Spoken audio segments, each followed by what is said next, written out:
And thank you for joining us tonight. I'm Ann Trujillo. And I'm Shannon Ogden. And the reconstruction of Interstate 25 is happening right now as we speak. Between 50 and 100 CDOT employees are working on the lanes damaged by that fire this afternoon. In a best case scenario, everything will be open for the morning commute. In a worst case scenario, there could be lanes shut down through the weekend. We will walk you through CDOT's timeline in a couple of minutes.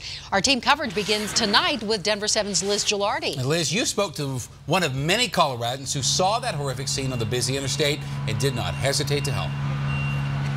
Shannon, they did not hesitate. Obviously, you can see and hear there's a lot of work going on behind me. But going back to that accident, I mean, talk about timing. Several witnesses rushed over to help that man. And I've also learned that an ambulance crew was just sitting in traffic. And when they found out about the accident, they were the first responders on scene. But like I said, I didn't even know what kind of a truck it was when we went up there. Video shows how close Dave Fretz was. This happened right in front of me. So close he saw the entire accident. That's when instinct kicked in. I don't know. I don't know what it was. I just was thinking about him because I knew he had to still be in there. The driver still inside and fire beginning to spread. He said, I got to get a hold of my boss. I said, you cannot call your boss. Come with us. You can see Dave's truck in this video too, a white pickup with a trailer that he uses to transport cars for a living. And here you can see the men, including two CDOT workers, rushing over to help. A few minutes after they helped the driver to safety, a series of explosions. Things keep blowing up. That was one of them. Gosh. He still can't believe the video and how close he was. See the gas tank now. God, I can almost smell it.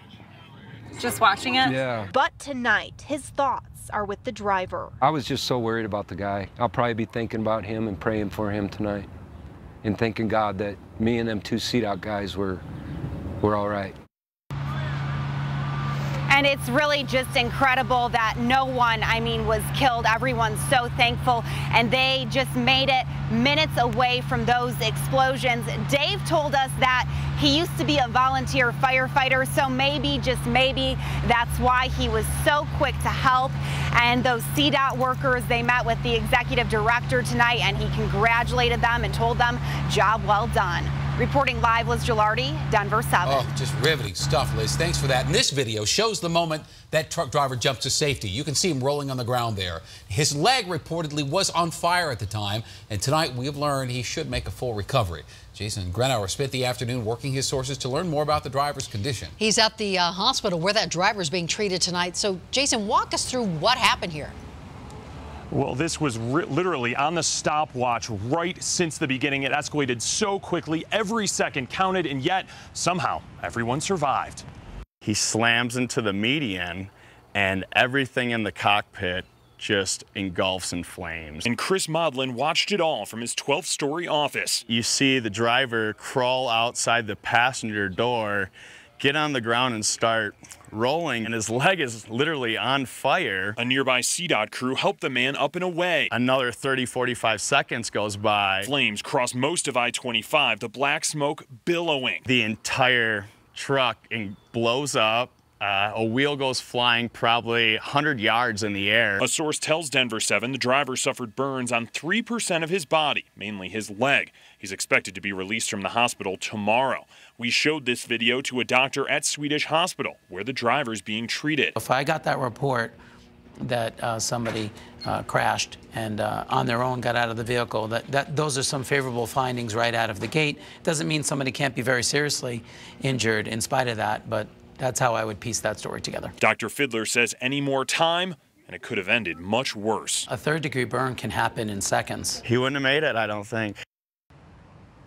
Now, that driver has not yet been identified. As for what company he works for, what kind of truck that was, well, the flames were so intense, any and all markings were burned off of it. It was unrecognizable once they towed it away. We made dozens of phone calls to local trucking companies, but as of tonight, that company still remains a mystery.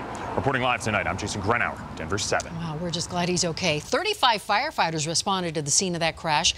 They had a difficult time with all the fuel on the ground, 500 gallons of diesel mixed with 8 other other types of oil. And it was not easy for them to get water on the fire either, considering there aren't any fire hydrants along the interstate. And the fire trucks that you see up there carry anywhere between 300 and 750 gallons. That goes very fast. So what you may be able to notice is a long stretch of hose from those fire trucks down the ramp to another fire truck that's pumping water from a fire hydrant down on Orchard Road. Well, you may have noticed fire crews using that foam, a lot of foam, to fight this fire.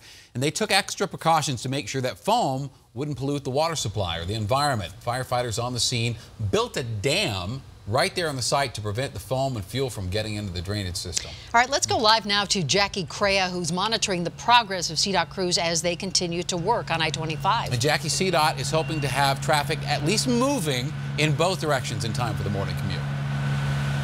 Yeah, that's right. Let's start with the good news. On the lanes furthest away from me, the southbound lanes, CDOT just updated us that they have one more lane to pave, and they think within a few hours all of those lanes will be open.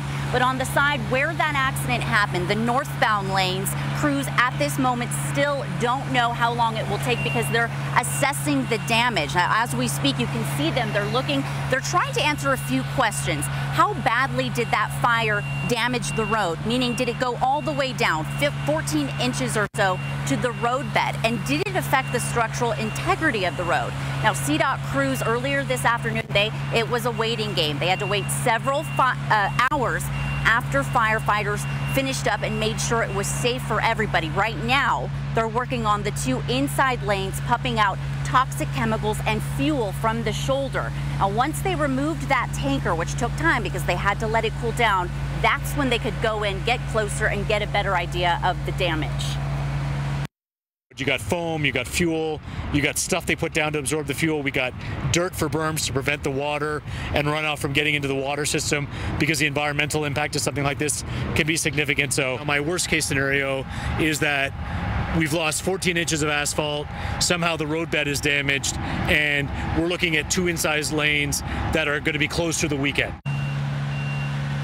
Okay, so that was the worst case scenario. Best case scenario, they can have all 5 lanes, we're talking the northbound side, open in the morning. Because here's why. In just a 3-hour commute, there are 30,000 cars that use this stretch of I-25. Now, if they can't figure out how long it's going to take in the next few hours, they're going to update us around 3:30 a.m. So make sure you stay with Denver 7. But if they find that there's extensive damage and repair needed, they'll do their best to open 1 or more lanes to make sure they help alleviate some of that morning commute. So we hope for the best. Make sure you stay with us for your morning commute before you head out the door to work. We're live tonight. Jackie Crea, Denver 7. You can bet we will keep monitoring. Thank you, Jackie.